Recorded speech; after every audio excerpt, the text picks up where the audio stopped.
மீசான் டிவியின் தமிழ் பேசும் உறவுகளை அன்போடு வரவேற்றுக் கொள்கிறோம். 37 வயது மதிக்கத்தக்க இளம் குடும்பஸ்தர் ரிஸ்வான் ஒரு வெள்ள அனர்த்தத்துல இறந்த சோகமான சம்பவம் குறித்து, இதுல இருந்த அசம்பந்த போக்கு என்ன, எதனால நடந்த அப்படின்ற பல்வேறு விஷயங்களை முன்வைக்கலாம் அப்படின்னு சொல்லி மீசான் டிவி நினைக்குது. அதுதான் இந்த காணொளி. இதுவரைக்கும் எங்களுடைய சேனலை யாரெல்லாம் சப்ஸ்கிரைப் பண்ணலையோ அவங்க எங்களுடைய சேனலை சப்ஸ்கிரைப் பண்ணி வைங்க. பிடித்திருந்தா லைக் பண்ணுங்க. இது சம்பந்தமாக நீங்க என்ன நினைக்கிறீங்களோ அந்த ஒரு விஷயத்தை கண்டிப்பாக கமெண்ட்ல சொல்லுங்க. அந்த ஒரு செய்தி தான் எமது தேடலையும் எமது காணொலியுடைய தரத்தையும் மெருகூட்டும் என்ற வினயமான வேண்டுதலோட வாங்க வீடியோக்குள்ள போகலாம். 19ஆம் தேதி ஞாயிற்றுக்கிழமை, விடுகிறது திங்கட்கிழமை. இந்த இரவுல 11 மணிக்கு தான் இந்த சம்பவம் பதிவாகுது. ரிஸ்வான் 37 வயது மதிக்கத்தக்க ஒரு இளம் குடும்பஸ்தர். 5 பேர் கொண்ட குடும்பத்துல 2 ஆண்கள்ல ஒரு ஆண் ரிஸ்வான். ரிஸ்வானுடைய சொந்த ஊர் வாழச்சேனை. ரிஸ்வான் திருமணம் முடிச்சுக்கிற சேனப்புற புலனருவ பகுதியில. ரிஸ்வான் என்ன பண்றாரு அப்படின்னு கேட்டா, வறுமை வாழ்க்கை சுமை என்பதனால, வயது முதிர்ந்த பெற்றோர் வீட்டில் இருக்கிறதுனால இவருடைய மனைவியை வெளியூர் அனுப்புறதுக்கான அந்த பயணத்தை அவர் யோசிக்கிறாரு. இந்த சந்தர்ப்பத்துல இவங்க என்ன பண்றாங்க அப்படின்னு கேட்டீங்கன்னா, குறித்த இந்த தினத்துல இவங்க கொழும்புக்கு போகணும் இந்த விஷயமாக. அப்போதுதான் இந்த பயணத்தை அவங்க தொடர்றாங்க. இந்த பயணம் எவ்வளவு தூரம் முக்கியமானது, உயிரை பணைய வைத்து இந்த பயணத்தை மேற்கொண்டதுக்கான காரணங்கள் என்னன்றது பல்வேறு விஷயங்கள் இங்கு பேசப்பட வேண்டிய தேவை இருக்குது. காரணம் என்னடா, இந்த உயிர் அன்றிரவு போயிருக்குது. சரி, இவங்களோட பயணம், கொழும்புக்கான பயணம் சேனப்புறையிலிருந்து அவங்க மெயின் பாதைக்கு வரணும், பிரதான பாதைக்கு வரணும். அப்படியாக இருந்தா இவங்களுக்கு சேனப்புறையிலிருந்து அவங்க வாரதாக இருந்தா 2 பாதைகள் இருக்குது. ஒரு பாதை வெளிக்கந்தைக்கு சேர்றது, இன்னொரு பாதை செவனப்பட்டிக்கு சேர்றது. பெட்டிக்குலோ கொழும்பு பாதையில அவங்களுக்கு பஸ் வண்டி எடுக்கிறதுக்கு இலகுவாக இருக்கும். இதுல வெளிக்கந்த பாதையில வெளிக்கந்தைக்கு சேர்றதாக இருந்தால் 36 கிலோமீட்டரும், செவனப்பட்டிக்கு சேர்றதாக இருந்தால் அது 30 கிலோமீட்டரும் இருக்குது. அதனால இவங்க என்ன பண்ணினாங்க அப்படின்னு கேட்டீங்கன்னா, ஷார்ட்கட் வழியை தெரிவு செய்யறாங்க. இந்த பயணம் எப்படி ஆரம்பிக்குதுன்னா, இவங்களுக்கு வெளிநாட்டு பயணத்துக்கு வழிகாட்டுறது ஒரு சப் ஏஜென்ட், அந்த ஊரை சேர்ந்தவர். இவர் திருமணம் முடிச்ச அந்த ஊரை சேர்ந்தவர் தான் அவரும். 3 பேரும் என்ன பண்றாங்க அப்படின்னு கேட்டீங்கன்னா, இந்த பயணத்தை ஆரம்பிக்கிறாங்க. இரவு 10 மணி அந்த நேரம் இருக்கும், பயணங்கள் ஆரம்பிக்குது. 3 பேரும் ஒரு பைக்ல போறாங்க. அதான் சப் ஏஜென்ட், வைஃப், ரிஸ்வான். 3 பேரும் போற வழியில கிட்டத்தட்ட 1 கிலோமீட்டர் 2 கிலோமீட்டர் தாண்டுற இடத்துல இவங்களுக்கு முத்துக்கல் என்று சொல்லப்படுகின்ற அந்த தமிழ் பகுதிக்கு கொஞ்சம் முன்னால இவங்களுக்கு ஒரு பெரிய ஒரு குளம் இடையில அம்புடுது. இந்த குளத்தை தாண்டி போற நேரத்துல அதுல வான் பகுதியில அதிகமான நீர் குளத்துல சேர்ந்தா வழிந்து ஓடுவதற்கான ஒரு பகுதி கட்டப்பட்டிருக்குது. இதை தாண்டித்தான் அடுத்த சைடுக்கு இவங்க போகணும். இதனுடைய பரப்பளவு என்ன அப்படின்னு கேட்டீங்கன்னா, கிட்டத்தட்ட 75 மீட்டர் தூரம் இருக்கும். அகலம் கிட்டத்தட்ட 2 வேன் ஒரே தடவையில போற அளவுக்கு அகலமான பாதை அது. இப்ப என்ன அப்படின்னு கேட்டீங்கன்னா, இதுல இக்கரையிலிருந்து அக்கறைக்கு போனா ஆல்ரெடி அந்த கரையில ஒரு ஆட்டோ இவங்களை ஏத்திட்டு பயணிக்கிறதுக்காக தயார் செய்யப்பட்டதாகவும் ஏற்பாடு செய்யப்பட்டதாகவும் சொல்லப்படுது. இப்ப என்ன பண்றாங்கன்னா, கணவனும் மனைவியும் இந்த வாகனத்திலிருந்து கீழே இறங்குறாங்க.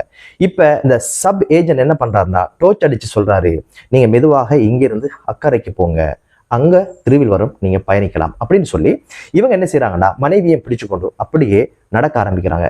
கொஞ்ச தூரம் போனதோட அளவு கடந்த அந்த நீருடைய வேகத்தினால 2 பேரும் அடிபட்டு போற இந்த சந்தர்ப்பத்துல மனைவி துரதிர்ஷ்டவசமாக ஒரு கல்லையோ ஒரு கொப்பையோ பிடிச்சு உயிர் தப்பியதாக சொல்லப்படுது.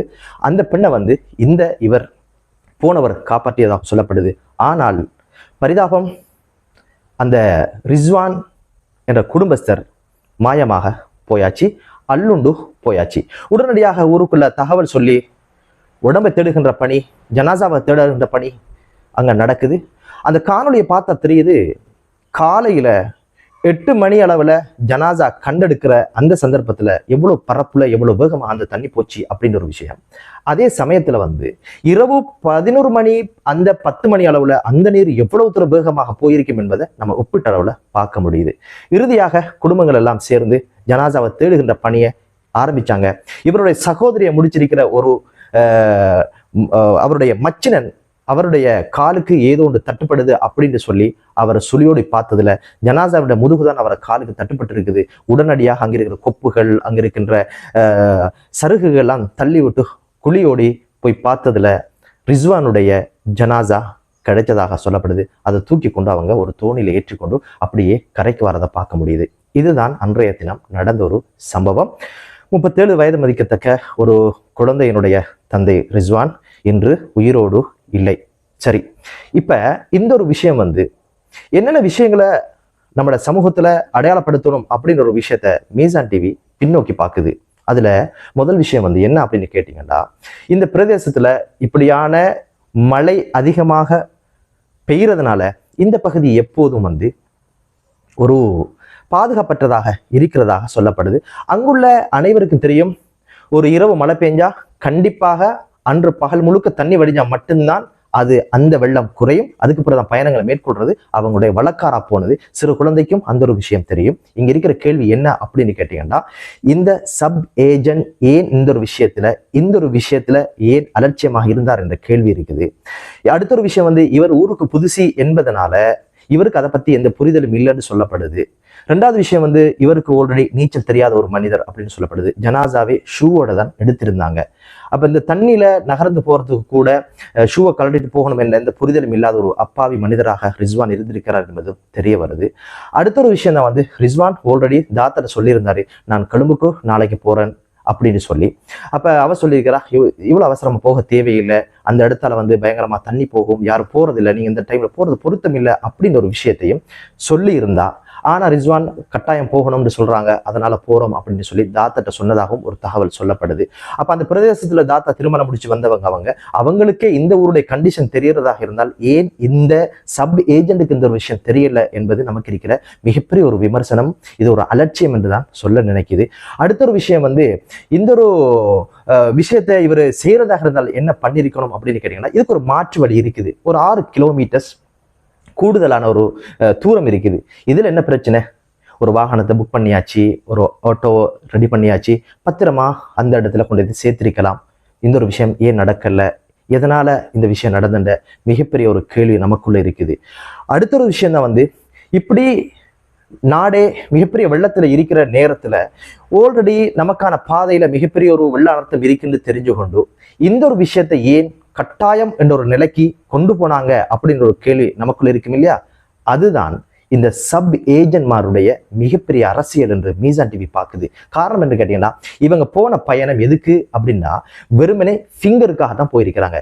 இன்னும் விசா எடுத்துக்கொள்ளல, இன்னும் டிக்கெட் எடுத்துக்கொள்ளல, இன்னும் ஏர்போர்ட்டுக்கு போற பயணம் கூட இது இல்லை. அவ்வளோ அவசரமான பயணமா அப்படின்னு கேட்டா, நான் பல ஏஜென்சிகளை தொடர்பு கேட்டதுல அவங்க சொன்னாங்க, ஃபிங்கர்ன்றது சவுதி நாட்டுக்கு மட்டும்தான் அது சட்டமாக்கப்பட்டிருக்கு, வேற எந்த நாட்டுக்கும் கிடையாது. அது தவிர்க்க முடியாத காரணங்களை வர முடியாதுன்னா அது ஒரு இஷ்யூவே கிடையாது. ஒரு அரச திணைக்களத்துல நடக்கிற ஒரு விஷயம் இன்று இல்லையா நாளை போட்டுக்கொள்ளலாம், எந்த பிரச்சனையும் இல்லை. அதுக்கு அரசு அறவீடுகளோ எதுவும் செய்யறது இல்லை, அதை ஏஜென்சியை செய்து கொள்ளும். இவ்வளவு தூரம் இவங்க மெனக்கட்டு பிரயத்தனம் எடுத்து உயிரை பணயம் எடுத்து வர வேண்டிய எந்த அவசியம் கிடையாதுன்ற ஒரு விஷயத்த சொன்னாங்க. அப்படியாக இருந்தா இந்த சப் ஏஜென்ட் ஏன் இந்த ஒரு விஷயத்த கண்டிப்பா இன்றே செய்தாகணும் ஒரு முடிவுக்கு வந்தாரு? பாதையில இவ்வளவு ஆபத்து இருக்கு, அதுக்கு பின்னால மெயின் பாதையில என்னென்ன வெள்ளங்கள் இருக்குதோ, வாகனங்கள் வருமோ இல்லையா, ஏகப்பட்ட சந்தேகங்கள் இருக்கிற இந்த நேரத்துல ஏன் இவ்வளவு அவசரப்பட்டாங்கன்னா, அதுக்கு காரணம் பணத்தின் மீது இருக்கிற மிகப்பெரிய மோகம் என்றுதான் நாங்க சொல்லணும். காரணம் என்ன அப்படின்னு கேட்டீங்கன்னா, ஒரு பெண்ணை வெளிநாட்டுக்கு அனுப்புறதுக்கு அரபி கொடுக்குற தொகை 10 லட்சம். இந்த 10 லட்சம் பெரும்பாலும் அனுப்பினதுக்கு பிறகு கிடைக்கலாம், அல்லது அனுப்பும் முதலும் கிடைக்கலாம். ஏஜென்ட் செலவுகளுக்காக ஒரு 5 லட்சத்தை வச்சுக்குவாங்க, மிச்ச 5 லட்சத்தை இந்த பெண் வீட்டுக்கு கொடுப்பாங்க. கொடுக்கும்போது பெண்ணிடம் கையில கொடுக்கறதுல பெரும்பாலும் சப்கிட்ட தான் கொடுக்குற, அவர் தான் இவங்களை டீல் பண்றாங்கன்றதுனால நிறைய சப் நியாயமா நடக்கிறவங்களும் இருக்கலாம், என்னவோ தெரியல. பெரும்பாலும் அந்த பணத்துல மிகப்பெரிய ஒரு பகுதியை எடுத்துக்கிற ஒரு வழக்கார பார்க்க முடியுது. ஏதோ ஒரு வகையில இந்த ஒரு விஷயம் குயிக்க நடந்தா பணம் கிடைக்கும் என்ற ஒரு மனப்பாங்கு இருந்திருக்கணும் என்றுதான் எனது பார்வை. எனவே இந்த நிலைகள் மாறணுமாக இருந்தால் நமக்கும் ஓரளவு புரிதல் இருக்கணும். அவசரத்துக்கு எடுத்தோம் கவுத்தோம் எந்த விஷயத்தையும் செய்ய முனையக்கூடாது. எனவே ஒரு சாதாரண அவசரப்பட்ட ஒரு விஷயத்தினால அப்பாவித்தனமா ஒரு உயிர் போறதாக போச்சு. இன்னைக்கு ஒரு குழந்தை அனாதையாகவும் பெற்றோர் என்று அழுகையோடு இருக்கிற நோய்வாய்ப்பட்ட பெற்றோர் இருக்கிற இந்த சூழலை பார்க்க முடியுது. எனவே அடுத்த ஒரு விஷயம் தான் அரசு எப்போதுமே இது போன்ற இடங்கள்ல பாதுகாப்பான விஷயங்களை செய்து கொள்றதுக்கு ஏற்பாடுகளை செய்யணும். ஆக குறைஞ்சது ஒரு ஓரமாவது ஒரு கம்பி பாரை அடிச்சு கொள்ளணும். யாராவது நடந்து போறவங்க அதை பிடிச்சு கொண்டு போறதுக்காக. இதெல்லாம் நடக்குமா அப்படின்னு கேட்டா வாய்ப்பே கிடையாது. காரணம் என்னடா, ஒரு ப்ரொஜெக்டை கொண்டு வரதே களவெடுக்கிறதுக்கு, எக்ஸ்ட்ரா ஏதாவது வேலை செய்வதற்கு நினைப்பாங்களா அப்படின்னு ஒரு விஷயம் தான் நமக்கு இருக்கிற கேள்வி. ஏன்னா நமக்கு கிடைச்ச அரசு அதிகாரிகள் அரசியல்வாதிகள் எல்லாம் அப்படிப்பட்டவங்க நாங்களுக்கு பார்க்க முடியுது. அதே போல ஒன்று மேம்பாலமாவது நடந்து போறதுக்காவது ஒரு சிறிய பாலமாவது அந்த இடத்துல செஞ்சிருக்கலாம். அதுவும் இதுவரைக்கும் செஞ்சதாக தெரியல. மக்களும் அவதானம் கிடையாது.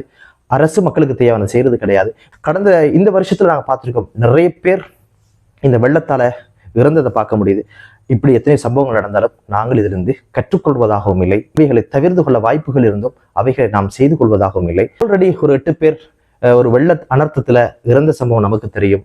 மதரசா மாணவர்கள் இன்னும் அவர்களுக்கான நிவாரணங்கள் கூட சரியாக கிடைக்கல அப்படின்ற விஷயம் தெரிய வருது.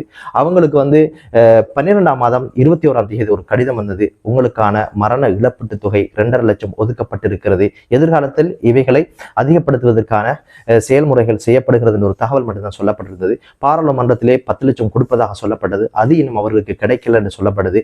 அதே நேரம் 12ஆம் மாதம் 26ஆம் தேதி அந்த இழப்பீடு 2.5 லட்சம் கிடைத்ததாக சொல்லப்படுது. ஒரு அனர்த்தம் வரும்பொழுது முதலாவது எமது சமூகத்தில் இருக்கின்றவர்களை பள்ளிகளை அணுகி சாமான்களை சேர்த்து பணங்களை சேர்த்து கொடுக்கின்ற வேலையை செய்கிறோமே தவிர அரசிடமிருந்து அனார்த்த முகாமைத்துவம் இருந்து பல கோடி பணங்கள் இருக்குது, அவைகளை பெற்றுக் கொடுக்கிறதுக்கான எந்த ஒரு முயற்சியும் நாங்கள் எடுக்கிறது இல்லை.